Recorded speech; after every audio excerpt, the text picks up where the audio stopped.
pernah dong lihat brand-brand gede yang pakai selebriti gitu kan, untuk endorse, untuk macam-macam dah. Dari yang lokal tuh mulai ada Dian Sastro, ada Joe Taslim, ada Agnes Monica gitu ya. Ada siapa lagi dulu, ada Tamara Blesinski, sekarang mungkin udah nggak lagi ya. Syahrini gitu kan, Raisa gitu kan. Kalau yang internasional tuh juga macam-macam, mulai dari BTS, Blackpink, Cristiano Ronaldo, macam-macam gitu ya.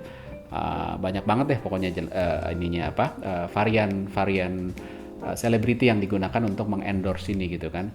Uh, Walaupun kadang-kadang bikin kita gemes juga ya, karena ada beberapa yang sebenarnya selebritinya sama produknya kayak kok nggak nyambung ya, bukan nggak nyambung banget sih. Contoh misalnya ya, kayak Agnes Monica gitu. Agnes Monica tuh kan jago nyanyi, kita tahu ya ini super diva lah ya gitu ya.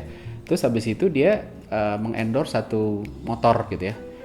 Motornya juga motor matic biasa lah, yang kita kadang-kadang mikir gitu kan, apa iya Agnes Monica naik motor gitu ya sampai dia bisa nih pakai motor ini nih, gue kurang lebih kan gitu dia ngomongin, gue happy nih gitu kan, apa iya begitu gitu loh.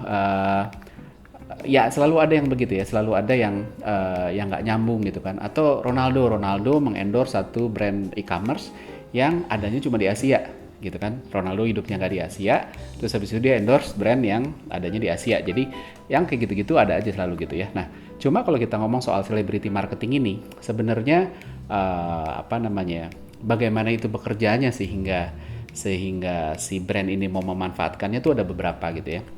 Yang pertama sebenarnya brand mau manfaatin halo effect.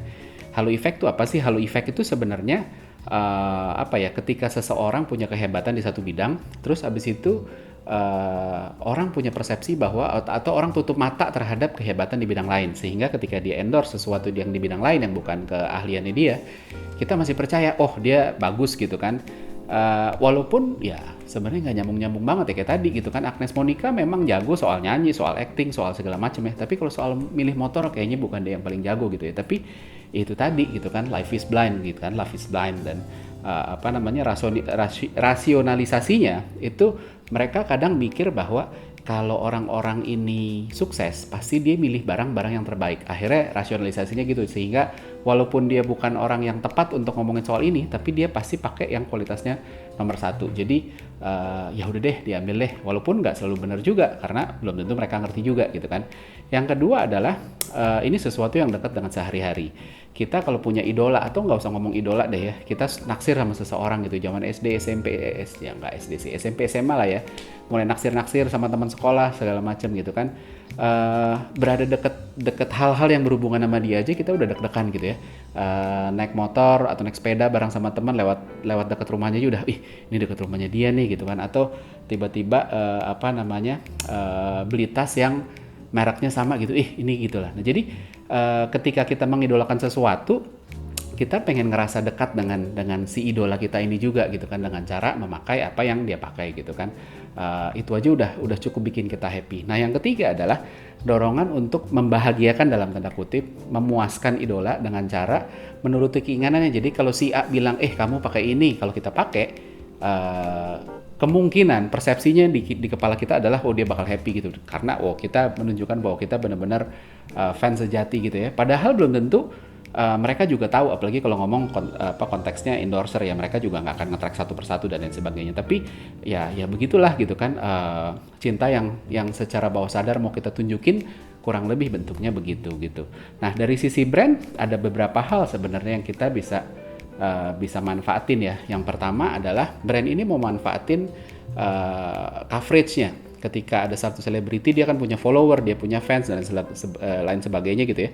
Dia mau manfaatin itu, gimana caranya saya dapat coverage yang gede ke followernya mereka gitu kan. Jadi si endorser ini atau selebriti ini dianggap sebagai media aja gitu kan. Banyak yang mengkonsumsi dalam tanda kutip gitu ya, seperti media dikonsumsi, banyak yang ngikutin dia, sehingga ya udah deh kalau kita pakai dia mungkin kita dapat coverage lebih besar gitu kan. Yang kedua adalah brand juga mau dapetin placebo effect. Placebo effect tuh apa sih? Contohnya kayak pil gitu ya, ada kapsul gitu kan. Kadang kapsul itu kan cuma wadah aja ya, wadah obatnya mah di dalamnya. Nah placebo pill itu adalah placebo pil yang sebenarnya kapsul yang nggak ada isinya gitu loh. Ini cuma buat dalam tanda kutip nipu gitu ya, untuk kasih sugesti ke seseorang yang psikosomatis bahwa saya udah minum obat sehingga saya harusnya lebih baik gitu kan. Jadi placebo ini sebenarnya juga berlaku kemana-mana gitu. Ketika kita mengidolakan seseorang, apa yang dia omongin terus kita pakai gitu, terus habis itu kalau dia bilang nih kamu pakai ini jadi jago olahraga, terus habis itu iya jadi jago olahraga, padahal sebenarnya belum tentu iya gitu loh. Dan seringkali susah dibuktiin gitu kan. Tapi itu tadi ada yang namanya messenger effect. Siapa yang ngomong? Kalau yang ngomong ini orang yang kita kagumi, ya kita pun placebo efeknya muncul. Yang ketiga adalah, nah ini sebenarnya yang paling ideal, ketika brand mau nge-tap in karakternya si selebriti. Jadi harusnya pemilihan selebriti itu juga sebagai endorser itu dilihat karakternya sesuai nggak dengan karakter brandnya.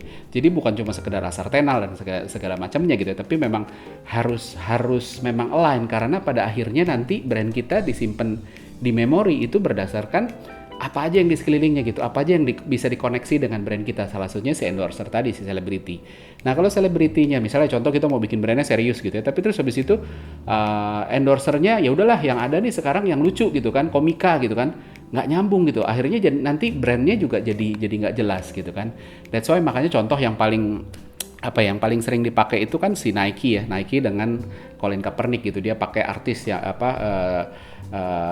atlet yang memang represent value-nya dia gitu kan. Nah, jadi tipsnya untuk milih selebriti dalam celebrity marketing ini, yang pertama adalah kalau saya selalu nyaranin jangan buru-buru. Kalau brandnya belum gede, belum terlalu kedengeran, jangan pakai dulu. Kenapa? Nanti malah overshadow, malah orang inget selebritinya, brandnya malah nggak inget gitu kan. Terus abis itu yang kedua adalah orang juga akan melihat bahwa ketika ini kan brandnya aja belum kedengeran, kok udah di-endorse sama artis papan atas ya, orang jadi nih mah bayaran doang dan lain sebagainya. Itu yang harus hati-hati. Yang kedua, pilih juga yang relevan sama produknya, sama brandnya. Kalau dia brandnya mobil ya kalau bisa carinya ahli mobil lah gitu kan. Siapa yang the bestnya. Kalau fashion ya ahli fashion dan lain sebagainya gitu kan. Kita butuh bantuin orang untuk jadi sense making, untuk bisa sense making bahwa ini nyambung nih brandnya sama itu gitu. Walaupun itu terjadinya bawah sadar semua. Yang ketiga adalah pilih yang sesuai sama brand karakter. Kalau nggak sesuai, mendingan jangan dipilih gitu, karena jadi akhirnya nanti association-nya nggak jelas juga gitu kan. Terus habis itu selanjutnya pilih juga yang nggak overuse gitu kan. Banyak endorser yang udah dipakai banyak brand, sehingga tuh habis itu orang lupa itu iklan yang mana ya, itu kayaknya si brand itu deh dan lain sebagainya. Hati-hati gitu, banyak banget yang orang inget artisnya, inget iklannya, tapi nggak lupa brandnya apa gitu kan.